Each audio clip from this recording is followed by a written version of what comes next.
ladies and gentlemen.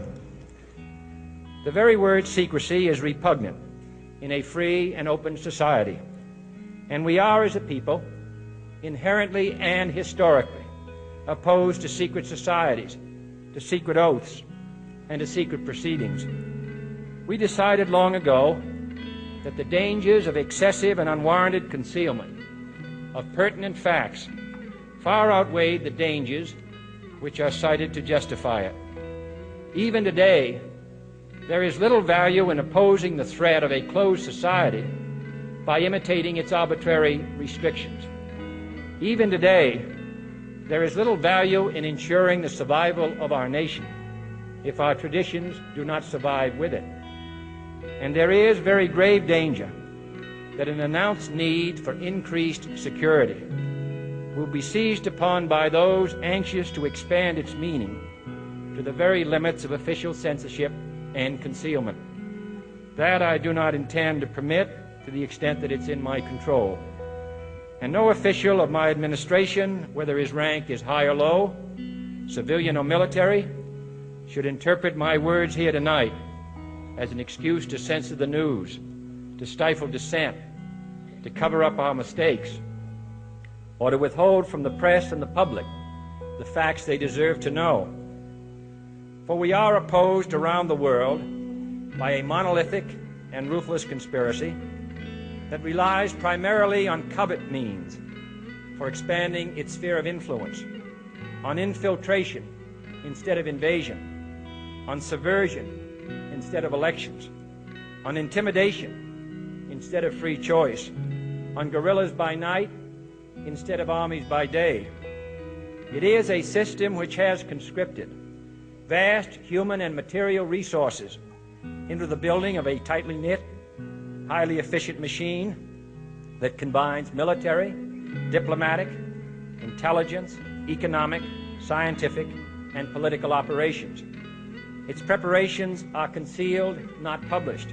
Its mistakes are buried, not headlined. Its dissenters are silenced, not praised. No expenditure is questioned, no rumor is printed, no secret is revealed. No president should fear public scrutiny of his program, for from that scrutiny comes understanding, and from that understanding comes support or opposition, and both are necessary.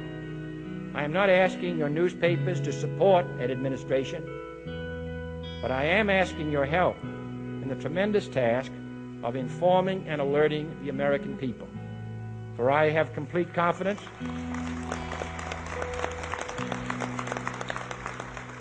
in the response and dedication of our citizens whenever they are fully informed. I not only could not stifle controversy among your readers, I welcome it. This administration intends to be candid about its errors.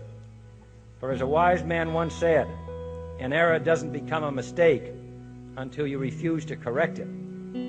We intend to accept full responsibility for our errors, and we expect you to point them out when we miss them. Without debate, without criticism, no administration and no country can succeed, and no republic can survive.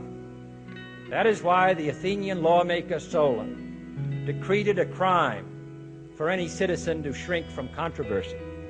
And that is why our press was protected by the First Amendment, the only business in America specifically protected by the Constitution, not primarily to amuse and entertain, not to emphasize the trivial and the sentimental, not to simply give the public what it wants, but to inform, to arouse, to reflect, to state our dangers and our opportunities, to indicate our crises and our choices, to lead, mold, educate, and sometimes even anger public opinion. This means greater coverage and analysis of international news, for it is no longer far away and foreign, but close at hand and local. It means greater attention to improved understanding of the news, as well as improved transmission.